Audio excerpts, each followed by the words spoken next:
Welcome to the Rim Break Rodeo. We hope this video helps. You begin by making sure your TV and device share the same Wi-Fi. This prevents mismatched discovery.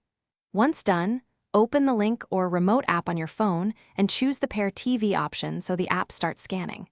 You need the TV code now. Either note the code shown on screen or follow prompts on the TV to generate one. This step creates the secure handshake that allows control commands to flow between devices. You enter the TV code exactly as displayed. Accuracy matters because codes are tied to that handshake.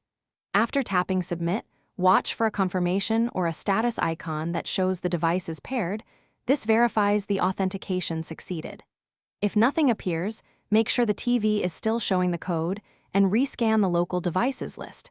Sometimes the app needs a fresh discovery to find the TV. This step establishes You finish by testing core functions like volume, input switching, and app launch to confirm the link works in practice. If controls are unresponsive, restart the app and the TV, then try re-entering the code. This often clears temporary glitches. If problems persist, verify both devices' network settings and, as a last resort, reset the TV's network configuration to force a new code generation. One tip: check for VPNs or guest networks that can block local discovery. Thanks for watching. Consider subscribing if we helped you.